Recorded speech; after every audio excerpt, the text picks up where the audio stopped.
dinner bill at our house.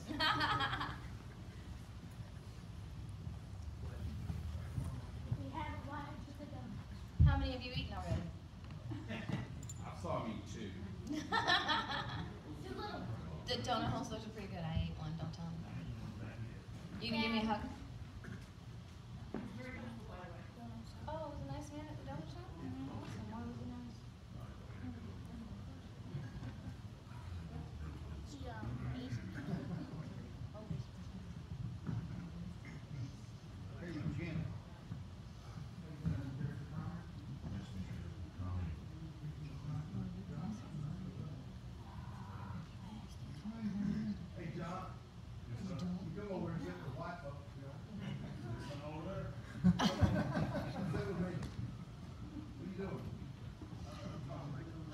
All right, would anybody object if I asked my husband to open us up in prayer? Oh. Let's pray. Father, we thank you for this time that you've given us today. Lord, we want to stand and thank you today for the gift of freedom that you poured out on this nation, Lord. And God, you said that you required us to be good stewards of your gifts. So, Lord, we pray that you give us the wisdom and the courage to stand for the gift of liberty that you've given us. Pray, Lord, that you would give the words that need to be spoken today. Lord, open our hearts to receive your truth. God, help us to once again honor you in our nation, our communities, our homes, and our lives. We thank you and give you all the praise in Jesus' name. Amen. Amen. All right, well, I thank everybody for the patience this morning, but we paid it off with donuts, so that's really good. And we have the pastor, thank you, Pastor, for letting us use the church and those beautiful facilities. How many of you think the federal government is out of control? How would you like to know how to fix it? The interesting thing is if we'd been teaching the Constitution properly for the last 100 years, we would know what to do. We probably wouldn't be having the problems that we're having. One of the classes that I teach is the 700 years that it took to write the Constitution. Our Declaration and our Constitution are not new ideas. Our founders had their own written Constitution, and in that Constitution it declared many of the limitations and rights that we observe through our Declaration of Independence, our Constitution, and our Bill of Rights. Everything in our Constitution and our Declaration and our Bill of Rights come from the 5 documents that created the British Constitution. And so if we had been teaching the proper history of our Constitution, we would know how it's supposed to work. We'd know the proper function of government. We'd know the proper power play between the people in the states and the federal government, because we are a sort of trinity in this. It's people, states, and federal government, meaning that the people are the highest power in the civic realm, where God being higher than the people, because God is the one who gave us our rights, and then the people delegating their power to the states, and then the states delegating a certain portion of the state power to the federal government. But because we don't teach this, and we don't know how it all works, we're confused about how to fix the federal government. We're even confused within our conservative circles the proper role of government. A lot of things that the federal government is doing outside of its delegated powers, unfortunately, are because conservatives have asked them to do it. For example, marriage.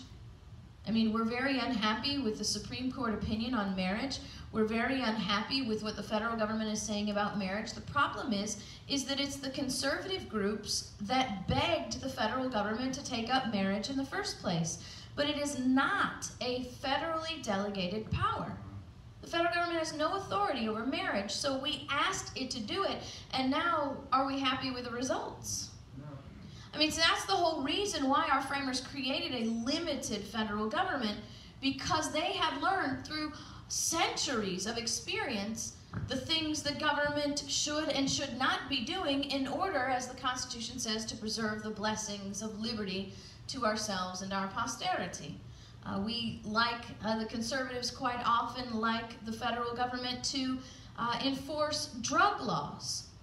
That's not a power delegated to the federal government. There's no power delegated to the federal government to regulate any drugs, whether they be legal or illegal. And what we need to do is return back to some real foundational principles so that we can get the federal government back into its box. We can start functioning as states are supposed to be functioning, and we can get back to the liberty of a constitutional republic. Otherwise, the Constitution is destroyed. We have no hope of maintaining liberty by peace. And we are left with the only conclusion being that we do not live in a constitutional republic. We live in a totalitarian kingdom. And by function, I'm sorry to break the news here, functionally, that is how we're operating. But it's because not of Washington, D.C., not because of our representatives, but because the people have lost touch with who they are and what they're supposed to be. A prime example of this is the presidential election. We are completely consumed in media and thought and conversation with the presidential elections. But in reality, the presidential election should be the least consequential, the least concern of the American people. Number one, the President of the United States is not the leader of America. He was never entitled to be the leader of America. At best, he is the leader of the military, but only when Congress files a formal declaration of war. When there is no formal declaration of war, the President is not in charge of the military. Congress is. The President has no power unto himself. Everything that the President is supposed to, is allowed to do by Constitution is checked by either the Senate, the House, or both. We have this big controversy about a Supreme Court justice appointment, right?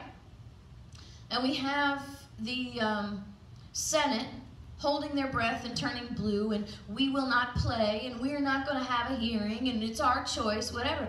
No, that is childish, and it is unconstitutional. The Constitution says that the President has the authority to nominate, not to have his choice, but to nominate. And then the Senate will approve or disapprove, and the nomination will be accepted or not. That's how the constitutional process is supposed to work. The real problem is we have been operating outside the Constitution for decades, operating under what we now call a tradition. And they'll openly tell you it is the tradition that the President get the nominee that he chooses. The problem is our framers said that's not how that's supposed to work. Alexander Hamilton explains in Federalist 69 that one of the real significant differences between a king and a president is that the president must have confirmation from the Senate to appoint offices. Only a king can appoint without approval. So by tradition, we have turned our president into a king by power. Because we do not understand the Constitution and we don't understand how government is supposed to work. Are you tired of electing people that don't know how to do their jobs? Well, I think I may have a suggestion on why that happens. Because they don't know what their job is. But see, that's not their fault. They're employees. We're the employers. If an employee does not know how to perform the job on site, that is not the employee's fault. That is the employer's fault for not making sure that the employee is adequately instructed and adequately trained. In law, we have a principle called vicariously negligent. It's called negligent supervision. When an employee destroys something because they have not been adequately trained or adequately instructed on how to do their job. It is not just the employee's fault, it is the employer's fault for negligent supervision, and then the employer is the one who has to pay the damages. We are the employers. And we are the ones that are responsible for the damages being done to our Constitution because our employees don't know how to do their job. So we need to shed some real mind-bending philosophies that we have in America. We will not fix Washington, D.C. through Washington, D.C. That will not happen. We will not find the perfect man or woman to show up as President of the United States to fix Washington, D.C. There's only been one perfect man that has ever walked this earth. Amen. And when he comes back, I'm not going to care about government anymore. But right now, we've got to stop looking for a political messiah to sit on the throne in Washington, D.C. in the executive branch to fix our problems, because he will fail. And when he fails, because so many Americans have placed all their hope in this presidential election, when he fails, all hope will be dashed. And that is a very, very dangerous place for America to be. There are 469 seats open for election in Congress in November. So why are we concentrating on one office and two people? But even more, we will not fix Washington, D.C. through Congress because the system is broken. Everything that's wrong with what's going on in Washington, D.C. has to do with rules, regulations, and procedures that politicians have created outside the Constitution to hide their responsibility and shirk accountability. And every time we send somebody up there into that system who is resolved to follow the Constitution, they find themselves bogged down in House rules, in congressional procedure and tradition. So the only way we are going to fix what is going on in Washington, D.C. is to stop paying attention to Washington, D.C. Does that sound crazy? Washington, D.C. elections are about as worthless as any election could ever be, because that is not our solution. Our solution is local and state government. That's right. That's why we have a constitutional republic and not a kingdom. In a constitutional republic, our state and local governments are the real guardians of our liberty. Give me the next slide, dear. These legislators from the state of Virginia are going to teach us the proper job description of our state and local government. Because we have failed to remember, we have failed to impose this job description, and I would suggest to you most Americans don't even know. Now, these legislators from the state of Virginia in 1799 are crying out to their people for support and help. They said, we do not want to shirk our responsibility in representation. You have elected us to represent you, and we have a specific responsibility in that representation. And we're unwilling to shrink from that. But what is that single responsibility? Because every person in your state and local government that takes an oath to support and defend the Constitution of the United States has one primary duty: to guard the sovereignty of the states. The number one duty of your state legislator, your county commissioner, your city councilman, or your sheriff is not economic improvement. Amen. It is not land management. It is not education. It is not prosperity. The number one job responsibility of every person that takes the oath, I will support and defend the Constitution of the United States, is to guard the sovereignty of the state. Because if the sovereignty of the state dissolves, then the republic is destroyed, the Constitution is null and void, and we live in a kingdom and we no longer have liberty. What we have are privileges by permission of government. And they said, we're unwilling to shrink from our responsibilities because we took this oath that we will support and defend the Constitution of the United States. And we will guard the sovereignty of the state. But we need your help to do that. Because you see, the greatest attack on the sovereignty of the state are federal encroachments. Yeah. Every dollar that your state, local government accepts from the federal government, any dollar that your state and local governments accept from the federal government, destroy the sovereignty of the states. Because who pays determines the tune. Yeah. And the minute your state and local governments get federal money, all of a sudden the federal government is calling the shots. And if the federal government is calling you shots, your states are not sovereign. They are subjects to the federal government. Now these legislators are saying, look, we need to keep these encroachments away, but we need your help, because if you are demanding these encroachments, we can't stop them. But you see, you have to recognize that these encroachments, as they say, will become clothed in the pretext of necessity. The federal government will be very, very good at trying to show you that you must have these encroachments. After all, we must have federal health care. We must.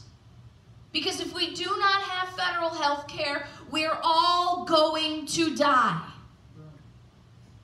Right? I got bad news for you. We're all going to die.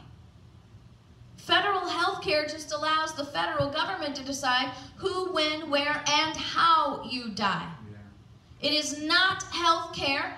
It is control. You must have federal dollars to run your hospitals, your schools. You must have federal dollars to be able to farm and ranch your land. If you don't have federal dollars, you're all going to dry up and blow away. No, we won't.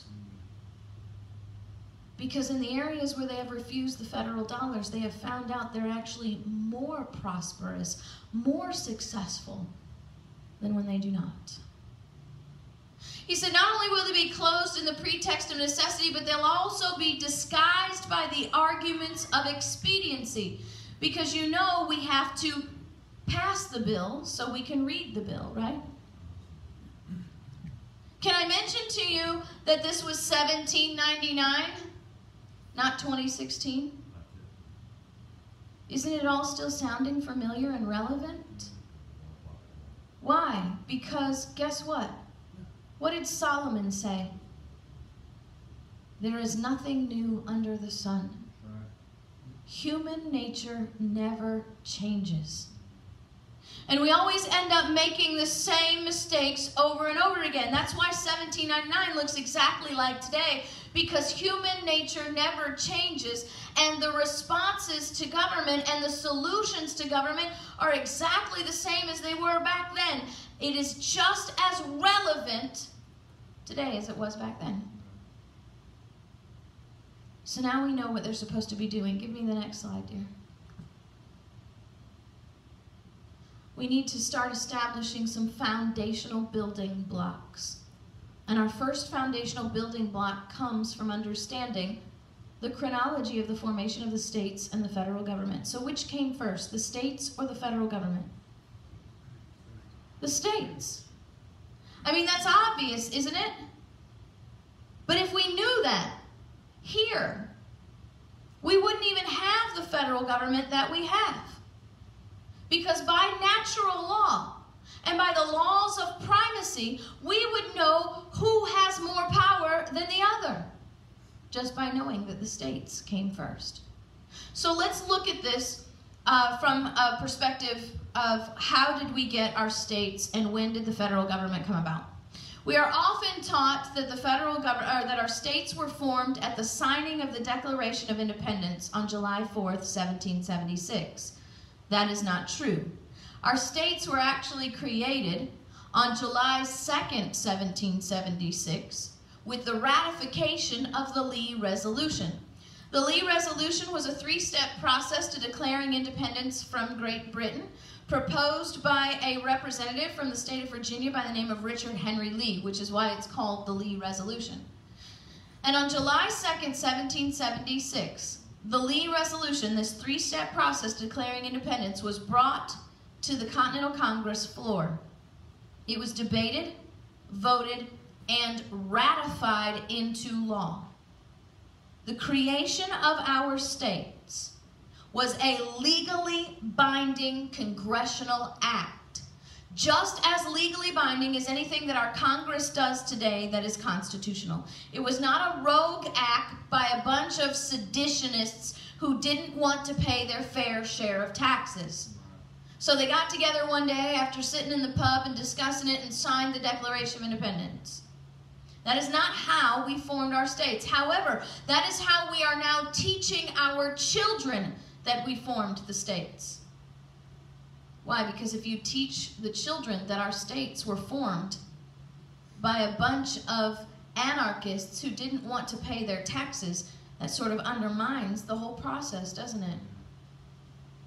But the truth of the matter is, we created states by a legally binding congressional act, which means the states existed prior to the Declaration of Independence by 2 days.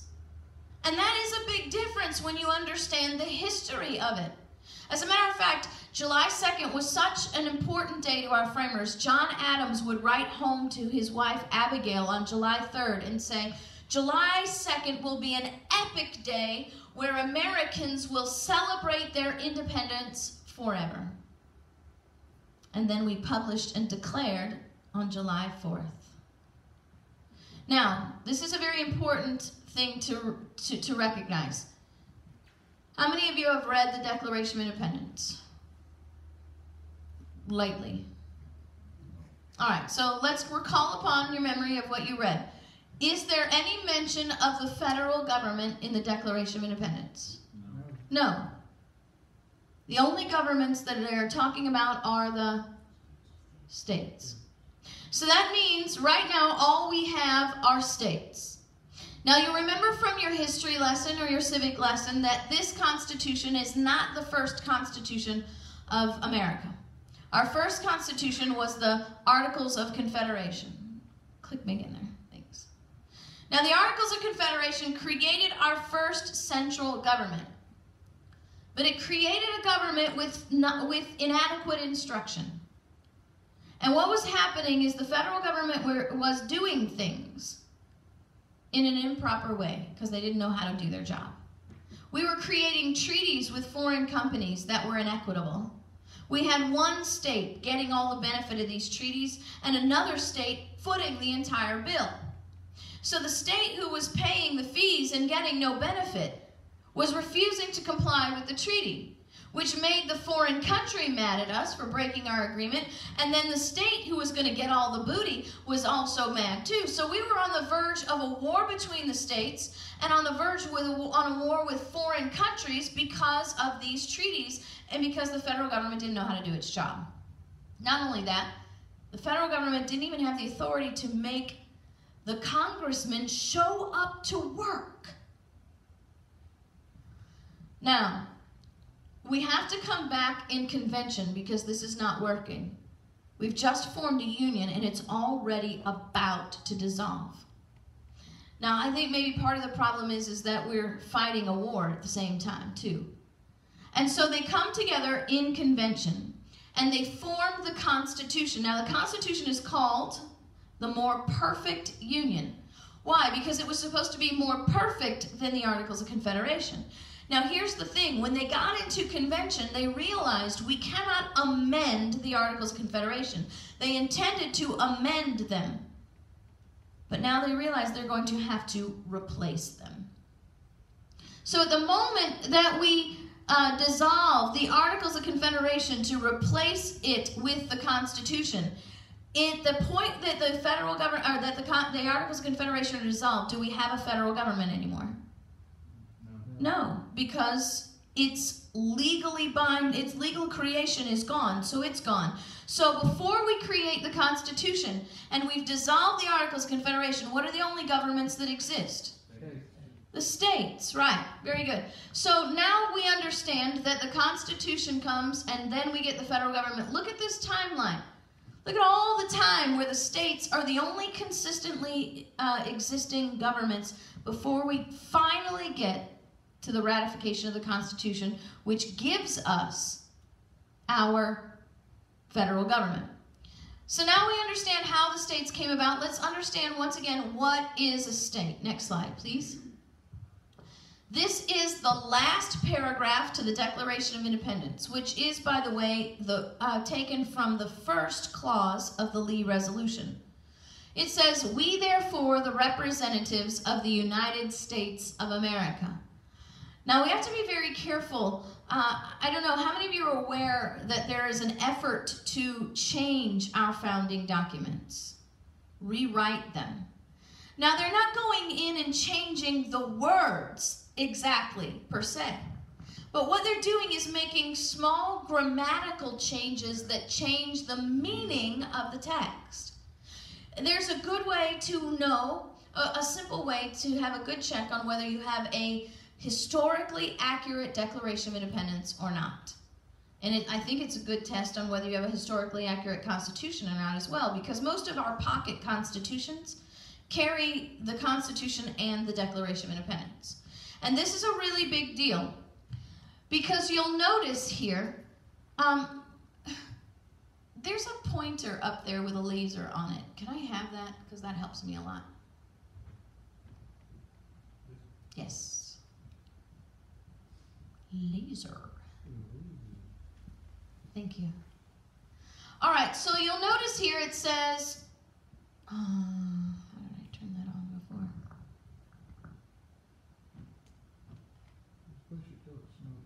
There we go. All right, so you'll notice here that it says, "We, therefore, the representatives of the United States of America." United States of America is not referring to the federal government.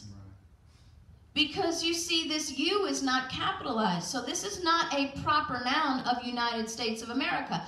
The only proper noun in here is States of America. United is an adjective to describe the condition of the states being united in their declaration.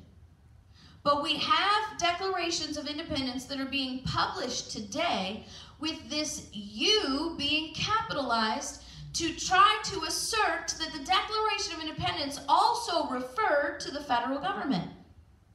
As a matter of fact, Yale University publishes a Declaration of Independence where not just the U is capitalized, but every single letter in United States of America is capitalized. See, here's the problem. What they're trying to do is insert the federal government into the process as early as possible so that they can assert that the federal government is either on equal footing with the states or superior to it. Because grammar matters. So it says, "We therefore, the representatives of the United States of America in General Congress assembled, appealing to the Supreme Judge of the world for the rectitude of our intentions, do in the name and by the authority of the good people of these colonies, solemnly publish and declare." We are not becoming states, we're publishing and declaring what we had done 2 days before. That these united colonies are, and of right ought to be, free and independent states. Now we know what a state is not. A state is not a colony. Right? We were colonies, now we're states. So that must mean there's a difference between a colony and a state, right? The difference is a colony is not free and independent. A colony has no autonomy. A colony must defer to the central government on the operation of its land, its businesses, its laws, and the internal order and operation of the colony. A state, however, is free and independent. Why? Because of the power flow. We hold these truths to be self-evident, that all men are created equal and endowed by their Creator with certain inalienable rights, and that to secure these rights, governments are instituted among men, deriving their just power from the consent of the governed. So, look at the flow of power here. The supreme judge of the world has created us with rights. Yeah. The people, in exercise of these rights, delegate power to the states. We don't need the king's permission anymore to do anything because we are created free by our Creator. We simply have to step up and declare our freedom that God has given us and operate government under our authority and not the king. So now we know what a state is not. What is a state? Now in our next slide, we are continuing with the last clause where we stopped off, that these free and independent states are absolved from all allegiance to the British crown, and that all political connection between them and the what? State of what? Great Britain. See, that word state is not simply synonymous with New Hampshire, New York, or Texas. That word state is synonymous with Great Britain, France, and Spain. We didn't create 13 independent free states that would soon become members of a federal kingdom.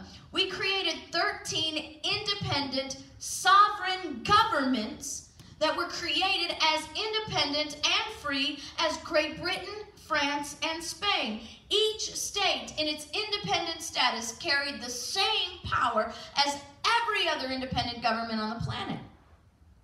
And remember our timeline.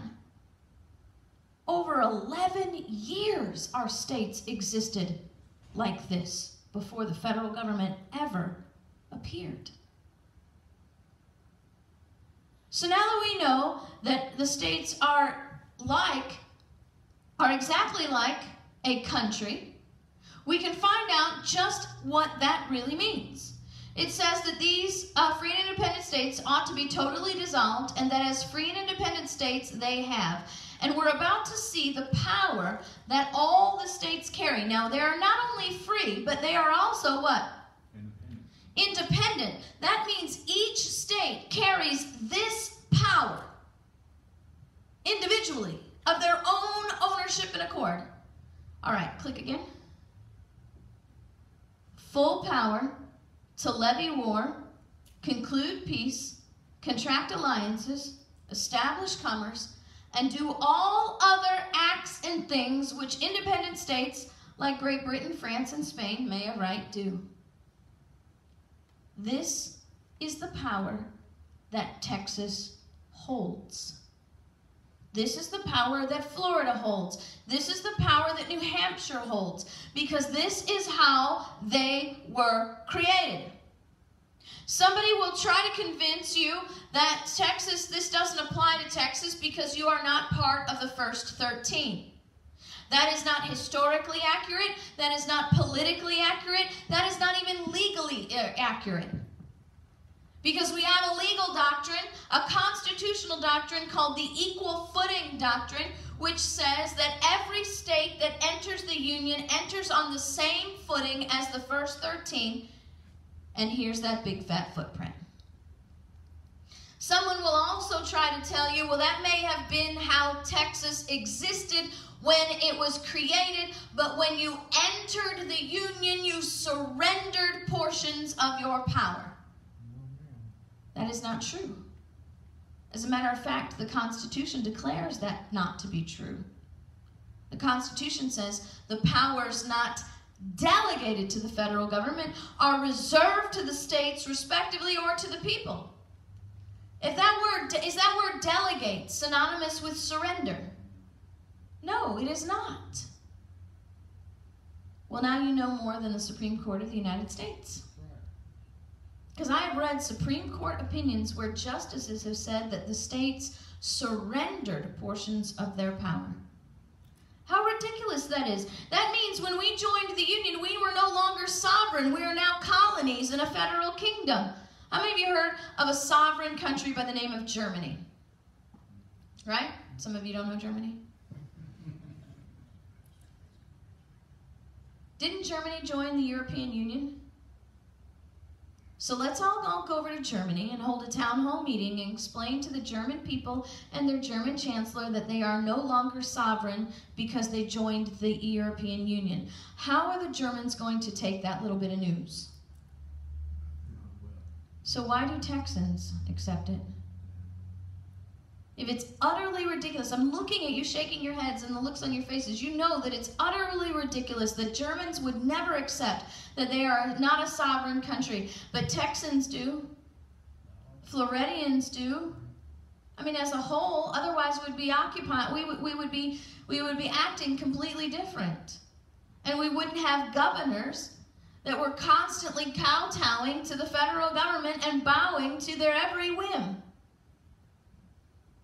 And when they do that, they admit that we are colonies and not states.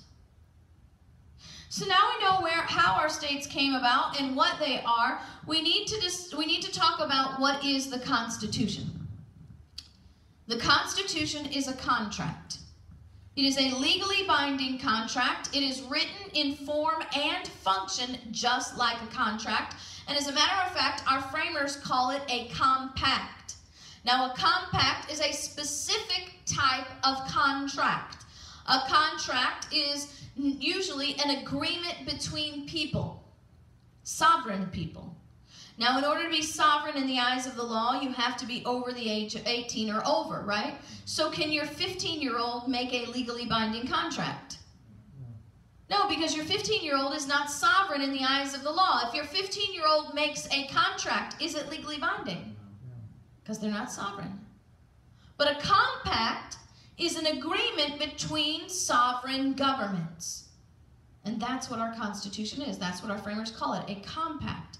So if the Constitution is an agreement between sovereign governments, can we remember through our timeline what sovereign governments existed to be the parties to that contract?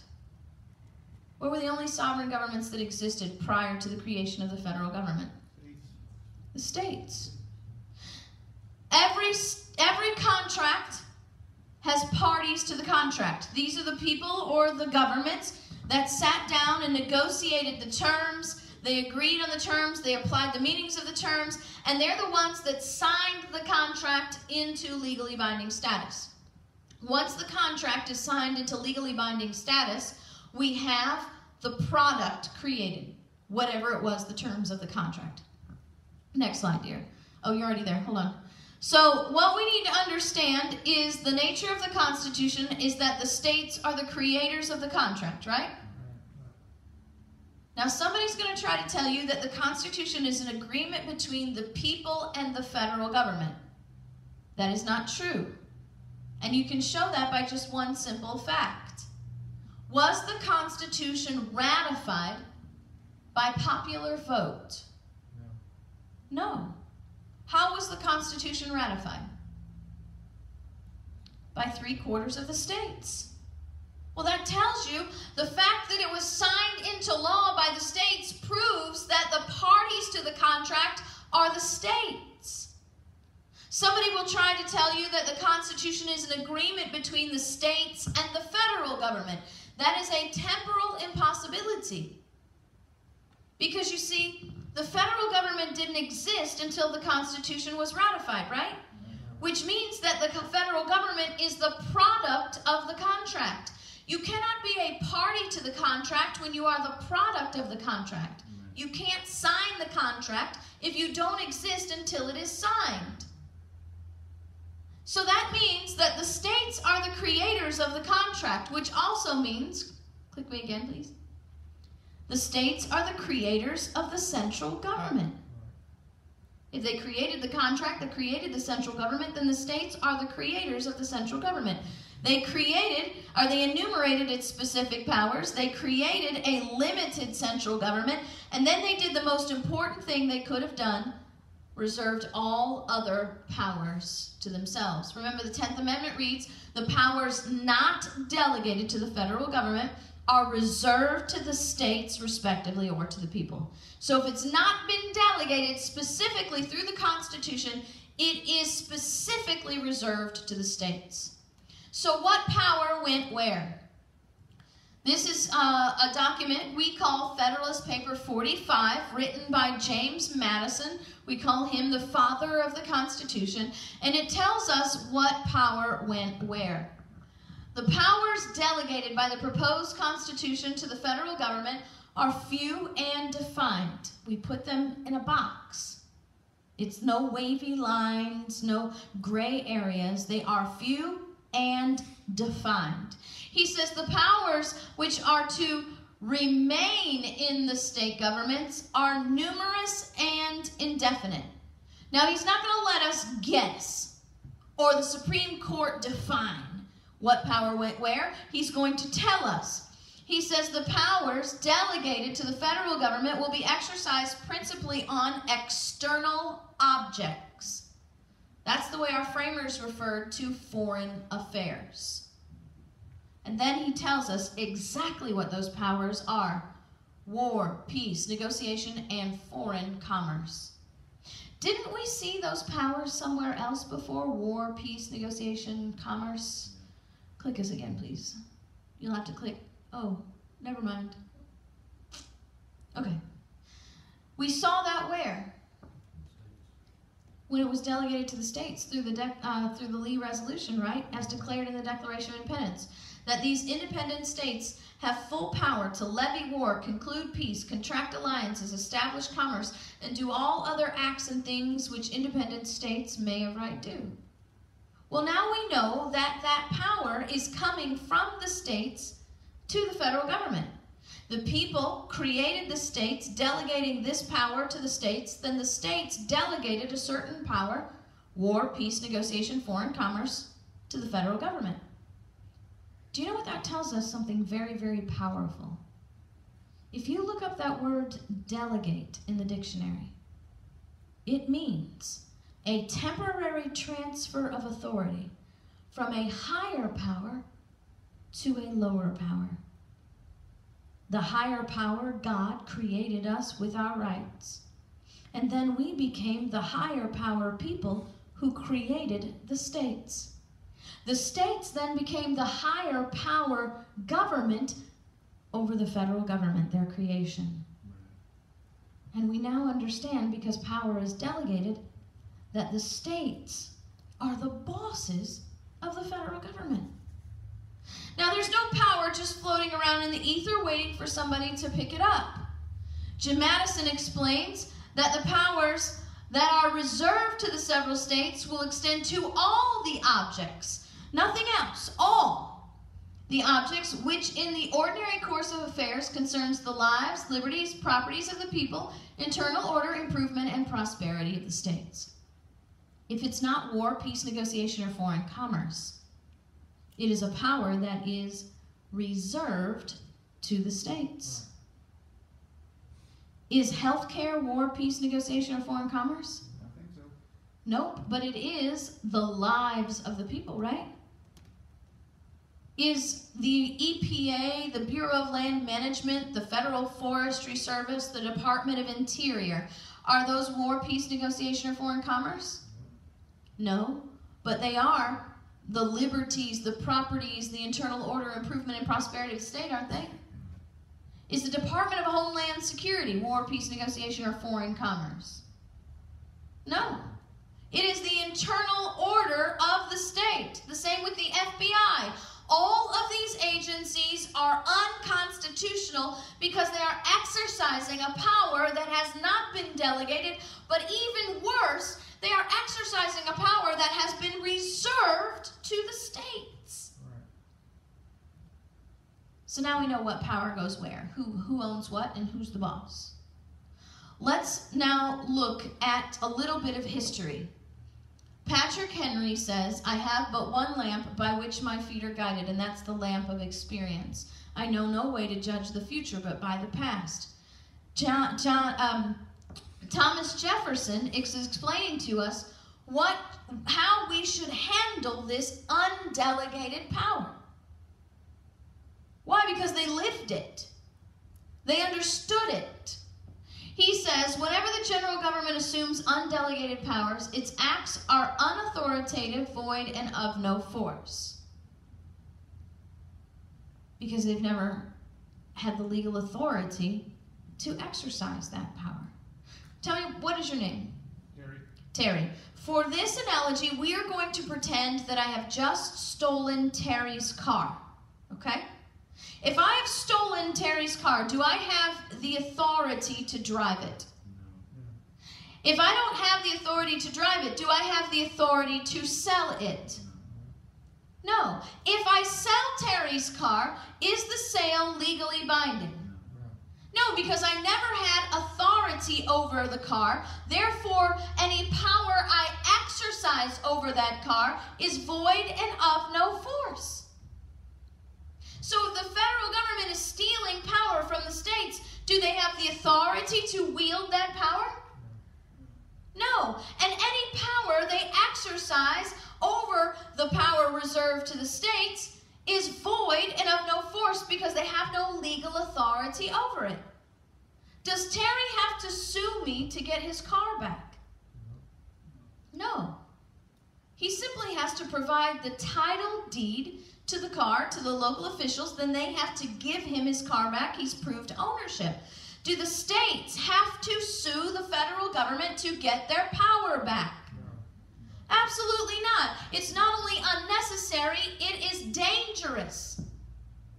Because by the states suing the federal government, first off, they're admitting that the federal government can decide its own power.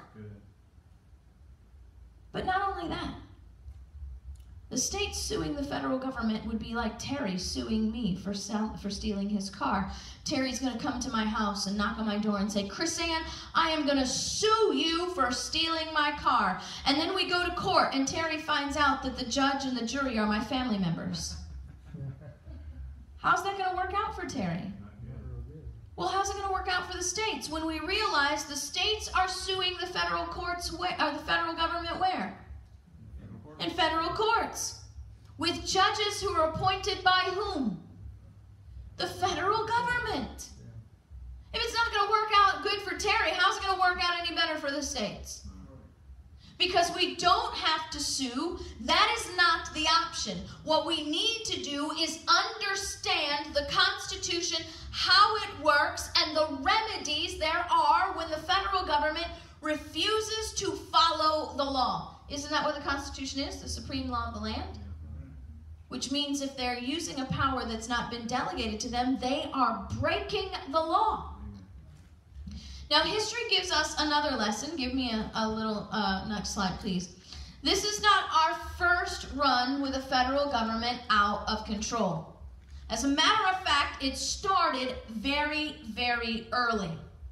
In 1792, James Madison is arguing before the House of Representatives in Congress, trying to explain to them that the General Welfare Clause does not permit them to collect tax dollars from the people to subsidize private industry. In 1792. We're at it again in 1799 and 1800, and we're at it again in this period of history called the Great Debate of 1830. John Calhoun is going to help us understand a very important word: reserved. You see, the powers not delegated to the federal government by the Constitution are reserved, respectively, to the states or to the people. That word reserved is a very, very powerful word. One of the things that I like to do is to look up words that we use every day. Because the more we use them, the less meaning they carry. So if I were to say to you, I came here to encourage you, you might get a vision of a cheerleader in your mind. But go look up that word encourage. It means to infuse with courage. Now, my undergraduate degree is in biochemistry. So I know that when you infuse something, you penetrate it to its very cellular level. That word encourage means to penetrate to the very cellular level with courage. That's a little more than a cheerleader, right? Yeah. And that's just how deep and important this word reserved is. Let's look at this by way of an analogy.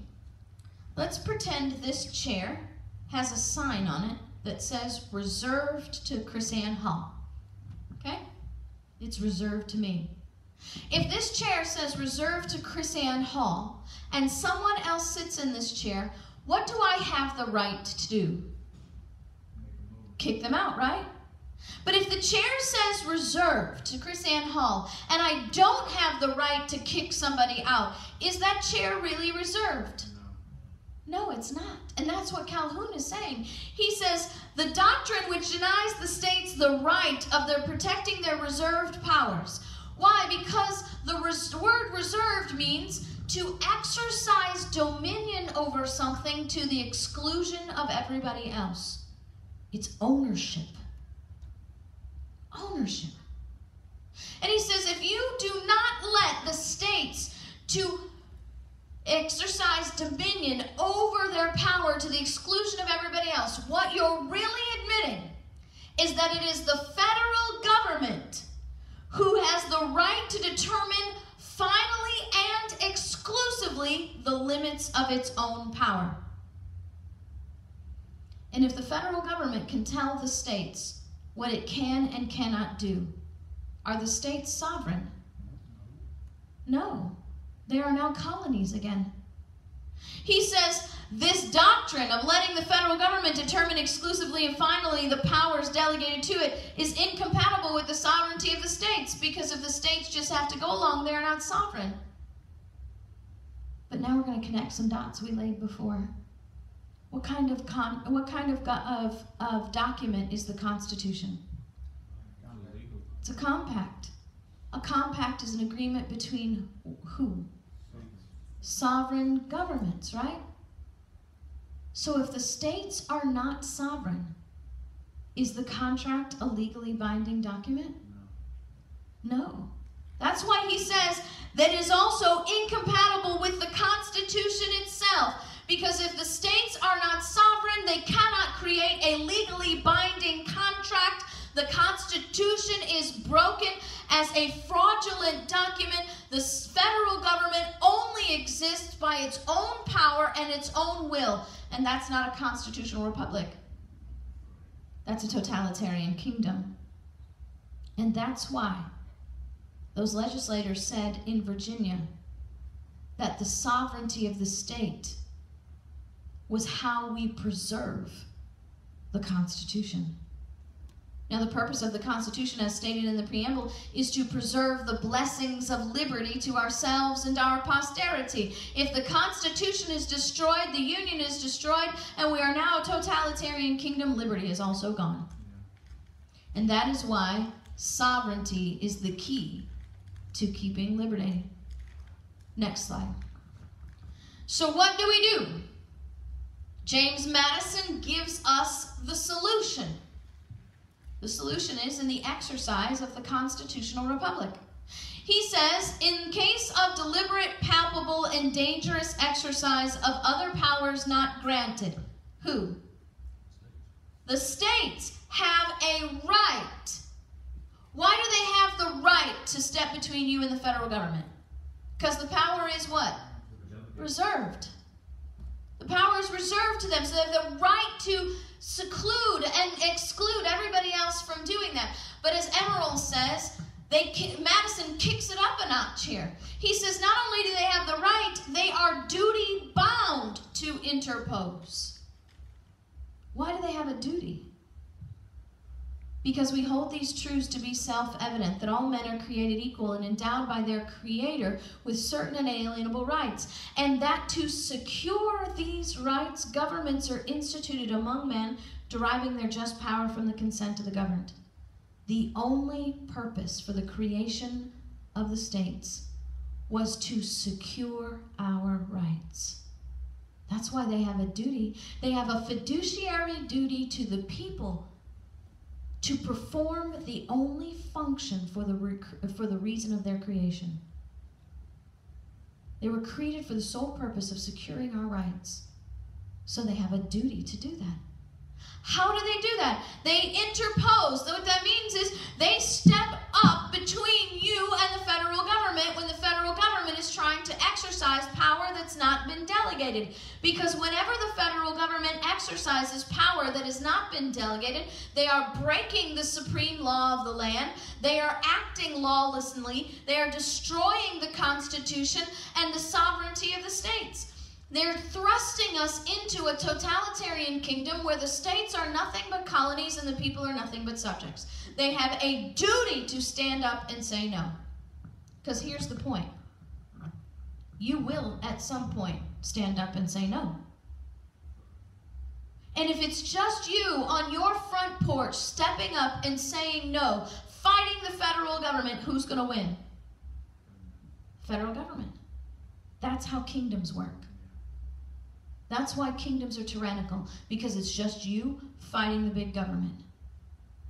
What if, then, we operate as a constitutional republic where the state, the local government, or even just the sheriff steps up and says, you cannot get to this person because I have a duty to step in between and you have to come through me first. If then is the state or the local governments or the sheriff standing in between you and the federal government, who's going to win? It ain't going to be the federal government. That is why it's important that we operate as a constitutional republic with the sovereignty of the states. Right. Because if the states do not preserve our liberty, then we are alone to preserve it on our own. JFK said anybody who would prevent a peaceful revolution only ensures that will be a violent one. How do we interpose? Next slide. Jefferson explains how interposition works. He says the several states who formed the Constitution, see, there's Jefferson telling you, not just me, being what? Sovereign and independent, have the unquestionable right to judge of the infractions on the Constitution. Why do they have the right? Because they are the creators of the contract. The parties to the contract are the ones who determine whether the contract has been broken or not. And he says that a nullification by those sovereignties, who are the sovereignties? The states. A nullification by the states is the rightful remedy. What is nullification? Nullification is Terry saying to me, you stole my car, I'm taking the keys back. That's all it is. You stole my car. I'm no longer going to let you drive it. I'm no longer going to let anybody recognize your authority over my car. I am taking it back. It's just that simple. Probably a more correct analogy will be Terry was in a coma for the last 150 years, and he just woke up and realized I was driving his car. So now he's taking the keys back. It's just that simple. No lawsuits, no huge pomp and circumstance, just the state stepping up and saying, you stole our power. We will no longer allow you to exercise it within the boundaries of our states. And if you try to exercise power within our states, we will not comply. Amen. Why? Because the power is unauthoritative, it is void, and of no force. Right. Next slide.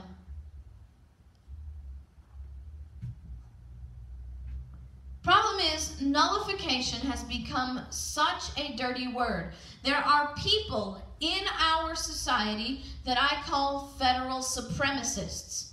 Now, the interesting thing is federal supremacists exist on both sides of the track. Remember, we have people, even in the conservative realm, who keep asking federal government to do things that they're not entitled to do.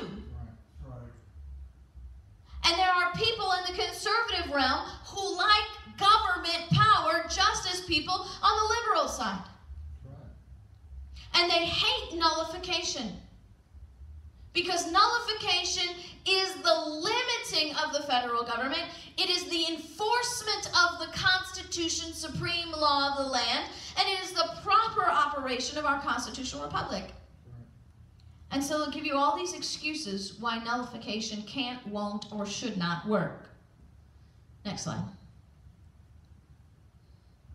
They'll tell you the Supreme Court says that nullification is not allowed by the states. The Supreme Court ruled that the states cannot engage in nullification. Now, there's a big problem with that statement. We say it all the time. I even catch myself saying it sometimes. I went to law school, so I have been indoctrinated, or at least attempted to be indoctrinated into judicial supremacy. And when we say that courts make rulings, we're not speaking accurately. Courts don't issue rulings. Kings issue rulings. Courts issue opinions. And the Constitution of the United States, Article 3 and Article 6, both teach that if the Supreme Court's opinions do not follow the Constitution, then they are no more binding upon you than the opinions of your next door neighbor. They are not the supreme law of the land. How many of you heard people say that Roe v. Wade is the law of the land? How many of you heard that? That is not true. There is no federal law on abortion, no federal law on defining life. And if there was, it would be void and null and void of force, because we've never delegated the power over life to the federal government. But to say that Roe v. Wade is the supreme law of the land is to say that the Supreme Court makes law. That is a per se violation of the Constitution. Because the Constitution says that lawmaking is reserved to the legislative branch alone. So we have a violation of separation of powers just in the way we look at the Supreme Court. We now operate as if we are not a constitutional republic, but we are an oligarchy of 9 kings and queens that pass down rulings and make law. James Madison is going to explain to us why the Supreme Court has no say in this nullification matter. He says, if the decisions of the judiciary be raised above the authority of the sovereign parties to the Constitution.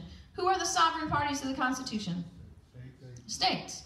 So let's read that, just like that. If the decisions of the judiciary be raised above the authority of the states, dangerous powers not delegated may not only be usurped and executed by other departments, but that the judicial department also may exercise or sanction dangerous powers beyond the grant of the Constitution.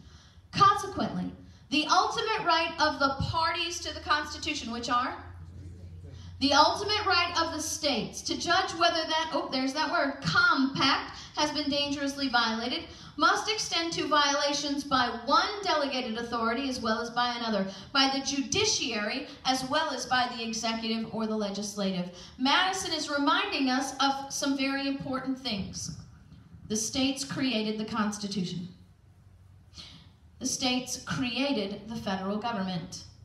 The states created the federal government in 3 branches: legislative, executive, and judicial. The judicial branch is part of the federal government. The states delegated power to the federal government, which means the states are not just the bosses over the executive and the legislative, they're also the boss over the judicial. A temporary transfer of authority from a higher power to a lower power. And what Madison is saying is, if the power of the whole can be defined by part of the whole, then what exactly is the limit to the whole? Itself. And that is not a constitutional republic, that is a totalitarian kingdom. Next slide. Now, Jeff Madison does have some faith in the courts, which is not entirely misplaced. Madison is about to make an argument before, or he's making an argument before the Supreme Court of the United States He's making an argument before the House of Representatives in 1789 on why we need to incorporate the Bill of Rights into the Constitution. There is an argument against incorporating the Bill of Rights into the Constitution. The argument says, if we make a list of rights and we write them down, the government will use that list against us. Because first and foremost, there is no possible way for us to write down all the rights that God has given us. Yeah. Which means we're going to inevitably leave some rights off the list. So then the government will say, well, wait a minute, that's not on the list. And since it's not on the list, it must be okay for us to regulate it. And then they'll also say, well, look at that list. For example, you have liberty of press on that list, and we're not supposed to abridge the liberty of press. We certainly don't want to do that. But what if we accidentally abridge your liberty of press? We don't even want to do that. So here's how we're going to not accidentally abridge your press. You see, we're going to define press so that we know exactly what it is, so that we don't accidentally abridge it. And they'll say, well, this is press. Because, you know, they had journalists and newspapers and magazines 250 years ago, so we know this must be press, these organized, trained journalists. But this, they didn't have this then, you know, Facebook, Twitter, internet. And since they didn't have that 250 years ago, this must not be press. So it's okay for us to regulate that because it's not on the list. Alexander Hamilton explains why we should not have a Bill of Rights in Federalist 84. He says, you cannot define our liberty without establishing a way to evade it. And Madison steps up and says, wait a minute. I can assure you that if we make this list and incorporate it into the Bill of Rights, it will be protected. It will have two primary protections. Number one, the courts will protect our rights. They will be in a unique position to do that. He says they will be an impenetrable bulwark against every assumption of power in the what? Legislative or? Executive. Do you see the word state in there? The judicial branch is supposed to be controlling primarily the legislative or the executive branches from usurping the power of the states and the rights of the people. And he says the courts will be in a unique position to do that. Why does he think the courts will be in a unique position to do that? Because he knows what kind of document the Constitution is, right? The Constitution is a what? Contract. Madison knows that the courts, when applying the Constitution, will have to follow contract law. Contract law says if there's a section in the contract you don't understand, or words within the document you don't know how to apply, then you don't get to make it up as you go along. The courts are bound by the rules of contract law, and rule number 1 says if you don't understand something in the contract, you have to go to the drafters of the contract for that meaning. You have to go to the founders of the Constitution, which means you have to read the Federalist Papers and the Anti-Federalist Papers. You have to read the debates and the notes that Madison took. You have to read the exchanges of the letters that they did with each other to explain exactly why they were doing what they were doing. They weren't doing that because they were vain and they wanted everybody to read their letters in the future. They did it because they were establishing a legal record for the establishment of their contract. Do you know what the irony of ironies is? The Constitution is the only contract in the United States where judges and lawyers refuse to apply contract law. Now remember, Madison is going to tell us 2 protections. This is number 1. Next slide. The second protection, he says, is even greater than the courts. He says, besides the security of the courts, the Bill of Rights will be enforced because who? the state legislatures will jealously and closely watch the operations of this government. Why was Madison confident that the state legislators would be jealously and closely watching the operations of the federal government? Right, because they had to protect their what? Their reserved powers. They have to closely watch the federal government to make sure that the federal government is not doing something they weren't entitled to do. And look what he says. He says that they will jealously and closely watch the operations of this government and be able to resist with more effect every assumption of power than any other power on earth can do. He says the greatest opponents to a federal government admit the state legislatures to be the sure guardians of the people's liberty. That doesn't just apply to state legislators. That applies to everybody who raises their hand and says, I do solemnly swear that I will support and defend the Constitution of the United States. Because to defend the Constitution, you must defend the sovereignty of the states, and you must defend the rights of the people. Our state legislators, our local governments are supposed to be the greatest opponents to the federal government, not their best friend co-workers and on the same payroll. And because they are not, they are failing in their duty. And what happens is, look, he says, they have more effect, every assumption of power than any other power on earth can do. That's the interposition. Your state and local governments have more power to stop the federal government than you do by yourself. And if they don't, then you are left alone. And it will come a day when people will stand, whether they have to stand together or stand alone. Remember, Benjamin Franklin said, well, we will hang. We may hang separately, we may hang together, but we will hang. Because history proves there always comes a point when the government pushes the people too far. And they'll either stand with the aid of the states in their duty, or they will stand alone. Next slide. Somebody will try to, skip over this one. Somebody will try to tell you, next slide, there, that the Supremacy Clause prohibits the states from nullifying federal law. They'll tell you, well, federal law is supreme to state law and state constitution. The problem is, I actually like it when they say this, because that proves that they've either never read the Supremacy Clause, or they're grammatically illiterate. So remember, grammar matters. Let's diagram our sentence. James, what is wrong with my tongue today? Alexander Hamilton, next slide, is going to tell us what the Supremacy Clause means via Federalist Paper 78. He says, no legislative act contrary to the Constitution can be valid. That's pretty simple, isn't it? No legislative act contrary to the Constitution can be valid. That's exactly what the Supremacy Clause says. Next slide. Here is the Supremacy Clause. The Supremacy Clause reads, this Constitution, comma, and the laws of the United States which shall be made in pursuance thereof shall be the supreme law of the land.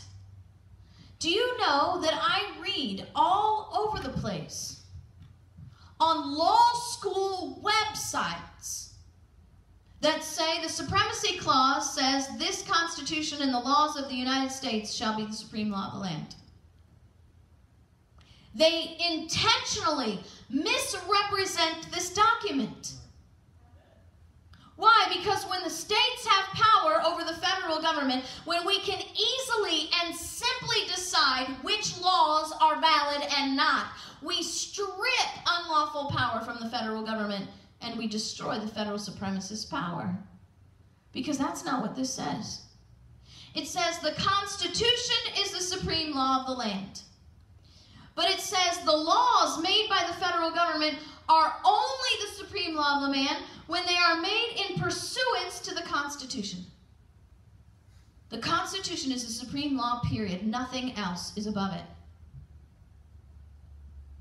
But the laws of the United States, their laws, their regulations, are only supreme if they are consistent with the Constitution. It's very simple. The Constitution was written simply on purpose so that everybody could understand it and everybody could be the enforcer of it. Is the EPA made in pursuance to the Constitution? Then Hamilton says it is no law at all. Is the Bureau of Land Management made inconsistent? Is the I need another donut. Is the Bureau of Land Management consistent with the Constitution? Then it is no law at all. Is the Department of Education consistent with the Constitution? Nope. Then it is no law at all. What obligation do we have to follow a law, to comply with a law that is no law at all? None. That's why Jefferson said we have a duty to not comply. Next slide. They'll tell you, you can search the Constitution all day long and you will never find the word nullification in the Constitution. And since the word nullification is not in the Constitution, it is not a power that can be exercised by the states. Well, that's totally wrong on two counts. Number one, the 10th Amendment says the powers not delegated are reserved to the states respectively or to the people. So if it's not in the Constitution, then it has to be what? A power reserved to the states. If it's not in the Constitution, it's not been delegated. So if you can't find nullification in the Constitution, then it's not a power that's been delegated to the federal government. It is a power that is reserved to the states. But guess what? We've already learned that nullification really isn't a power in itself. The power is the word reserved. Nullification is protecting what is yours by law. Because it's reserved. Next slide. If the federal government is not defined by the Constitution, why do we have a Constitution? If the federal government is not limited in its power by the Constitution, then what is the limit of the federal government's power? If there's nobody limiting them, then they're unlimited, aren't they? Yeah. Limited by their own will and whim, and that is a totalitarian kingdom, not a constitutional republic. Next slide.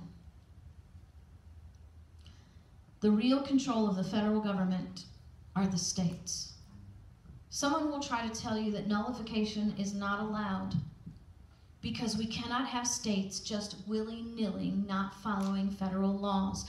Nobody will know what's legal and what's not, and the states don't have the authority to step up and say, you can't do this. There'll be anarchy throughout the Union. Problem is this. Nullification is not breaking the law. Nullification is enforcing the law when the federal government has broken the supreme law of the land. We are not breaking the law, we are enforcing the Constitution, which means we are preserving the republic. And that's why nullification is required by the states, otherwise it's the federal government that's being lawless. You guys know this guy, right? His name is Justice Roberts. He's the Chief Justice of the Supreme Court of the United States. And this is a quote from his opinion from the first Affordable Care Act decision. You know the one where he said it's not a penalty, it's a tax, right? He proves that nullification is not only recognized by the Supreme Court, it is also encouraged. Look at what he says. We look to the states to defend their prerogatives by adopting the simple expedient of not yielding to federal blandishments when they do not want to embrace the federal policies as their own. That's nullification. He's saying, if you don't want this federal policy or any federal policy in your state, we look to you to say we will not comply. That's nullification in a nutshell right there. And then he says something very important. I just want to highlight this. A declaration by the Supreme Court by the Chief Justice of the Supreme Court in our generation. The states are separate and independent sovereigns, and sometimes they have to act like it. How can you declare with any kind of credibility that the states are not sovereign, even if you are a judicial supremacist, even if you are a federal supremacist? How can you declare that they are not sovereign when the Supreme Court, the God of the supremacists, says so? I think it's about time we start acting like sovereign and independent states, don't you? Yeah. Next slide. Some people will tell you that nullification can't work, won't work, isn't working. The 10th Amendment Center proves that wrong. You should know these people. You should support these people. 10thamendmentcenter.com. They come out of Los Angeles, California. And they are tracking over 300 pieces of legislation on state, local, and municipal levels that refuse to comply with federal law. The state of Kansas passed a law that said there will be no federal gun laws enforced in the state of Kansas, and any federal agent trying to enforce these laws will be arrested and prosecuted to the fullest extent of state law. And this is happening all over the country. Not only that, the 10th Amendment Center will provide you with sample legislation. You don't even have to write it. You can just take it. Next. This is pandaunite.org. How many of you are aware of the indefinite detention provisions that were inserted into the National Defense Authorization Act of 2012? So if you are not familiar with them, you can go to my website, KrisAnneHall.com. I've written several articles, and I have a video that shows you how this amendment to the National Defense Authorization Act of 2012, which has been continued in every one since then, is the Congress giving the president the authority, not legally, mind you, but giving the president the authority to indefinitely detain any person on the planet, including a U.S. citizen, indefinitely, without any charges, without any probable cause, and all he has to do is declare that those people are hostile to the U.S. government. These people, Panda Unite, will help you write legislation both on state and local government levels that will nullify that. And it will put the state and local governments in interposition. So if the federal government tries to indefinitely detain you, the state can step up and say, no, we will not allow you to do that to our citizen. Our citizens deserve due process. Next slide. Now, here's the difficulty with this, because we are addicted to the federal government. And we've already established that if we're going to be sovereign, we have to stop the federal encroachments, right? Every dollar, any dollar, steals our sovereignty. But we come to our legislators and our local government, our school boards even, and tell them we do not want you to take federal funding, because when you take federal funding, you turn us into federal slaves. We do not want federal funding. They're going to throw all kinds of excuses at you. How will we fund our hospitals if we don't have federal funding? How will we fund our schools without federal funding? How will we manage our land? And how will our farmers and ranchers survive? See, I believe what they're really telling us at that point is that they are inept to do the job that we've hired them to do. Because we've hired our state legislators to do those jobs. That power has been reserved to them. And what they're telling you is, I'm not capable of doing that. I need the federal government to do that for us. So the next words out of your mouth must be, why do we have you? Yeah. Right. Why are we even wasting our money paying you? Why don't we dissolve your position? And then we'll just send more money to the federal government so they can be the kingdoms over us that they want to be. Because we don't need you if you're not going to protect us. Yeah. And you're not going to do that job. But not only that, what they're saying is, we understand what we're supposed to be doing. We just choose not to do it because it's too inconvenient. Alexander Hamilton has a few words on that. He says, is it not better, I ask, to suffer a few present inconveniences than to put yourselves in the way of losing everything that is precious? Your lives, the Affordable Care Act, the Bureau of Land Management. He says they're all at stake. He says your property, the IRS, the EPA, the Bureau of Land Management. He said your religion, the Affordable Care Act, the IRS. He says they're all at stake.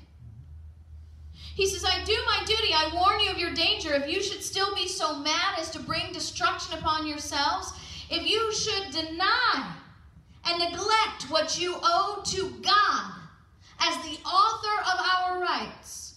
Remember, to whom much is given, much is required. And to man in your responsibility to protect the liberty of the future.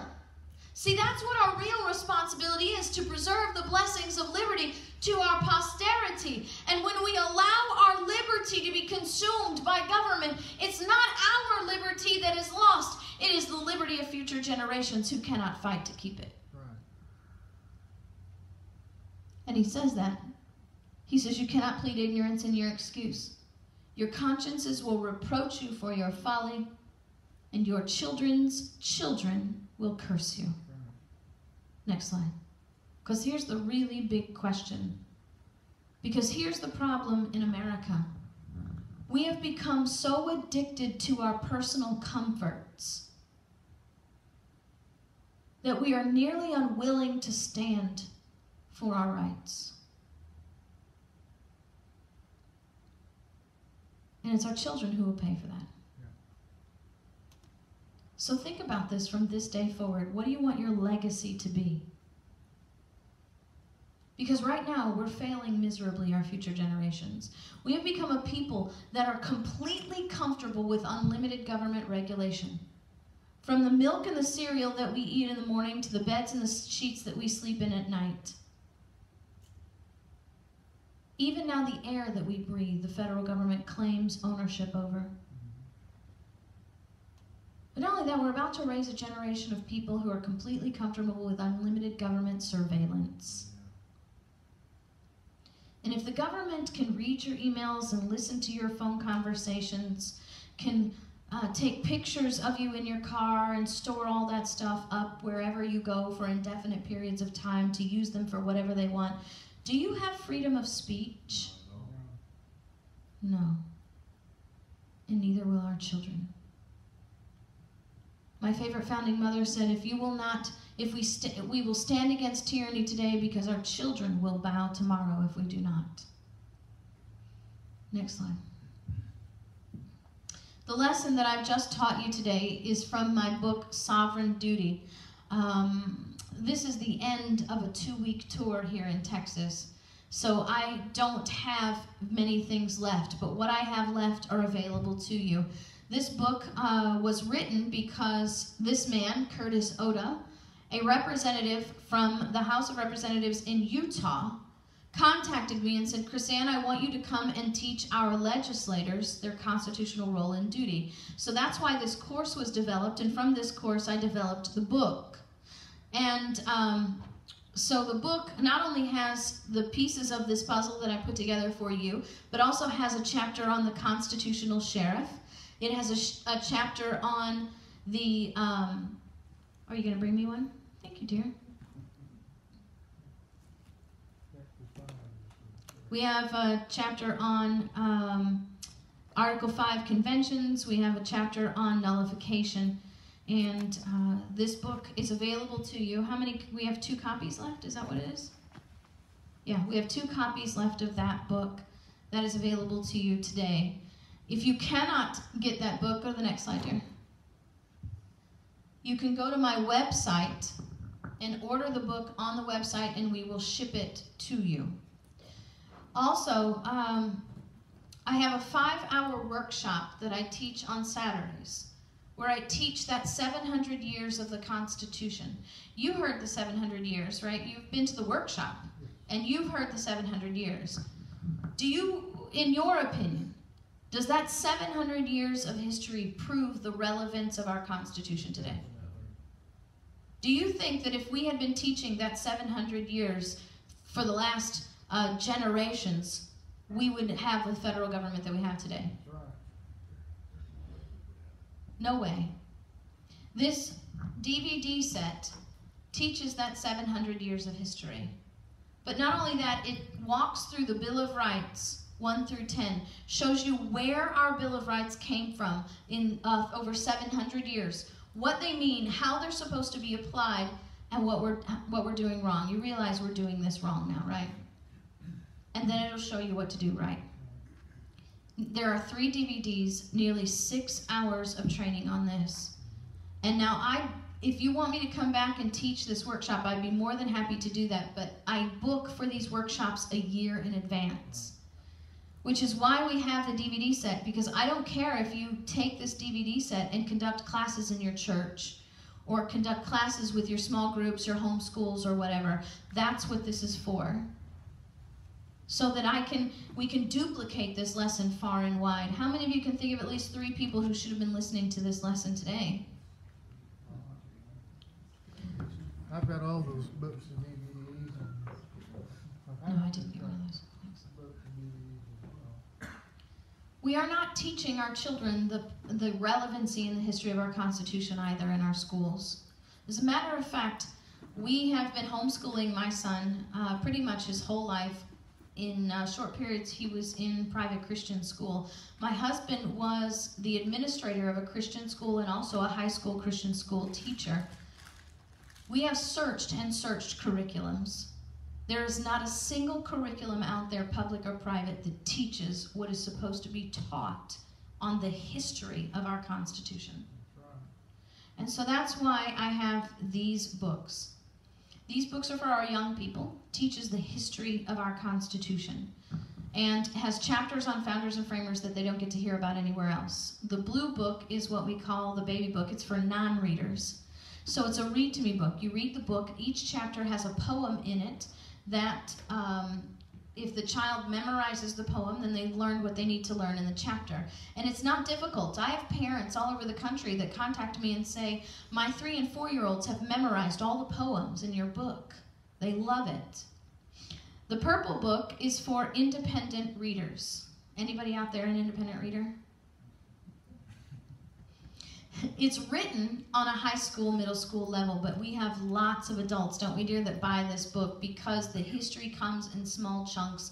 It's an easy read, and I guarantee it will be things you have never been taught before. For example, if you've heard this from me, don't answer the question. Can you name the name of the first man who gave his life in our liberty movement with Great Britain? His name. Say it out loud. Oh, not you. His name is Crispus Attucks. Crispus Attucks was a freed slave who had gone to work as a whaler for the merchant marines. One day, his ship was docked at the Boston port, and he heard an alarm go off. He went up deck to put out the fire, because that's usually what an alarm means, only to find out that there was no fire, but that his own government had picked up arms against his own people. Crispus Attucks ran back below deck, got 55 of his shipmates, and came out and gave his life for us. This is the Boston Massacre. There's a poem written about the Boston Massacre, and there's a section in it devoted to Crispus Attucks.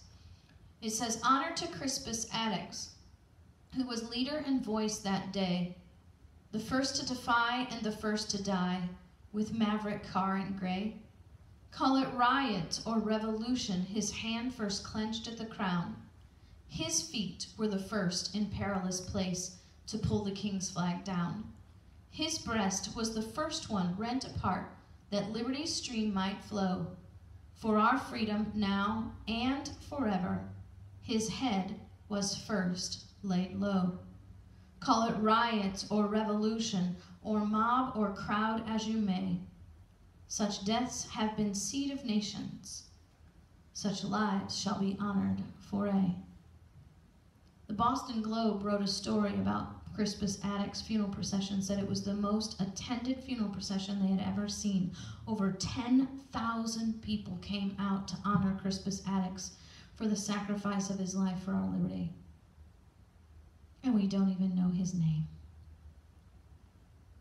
I think we ought to be a little bit ashamed of that. And that's why our children need to have this information. Now, I only have one copy of this book available today, but it is for sale. It's the first one. We have several copies of this book available. This is the Sovereign Duty book. And I also have another book. I'm going to give you a pop quiz. Are you ready? To yourself and not out loud, name all 5 liberties in the First Amendment.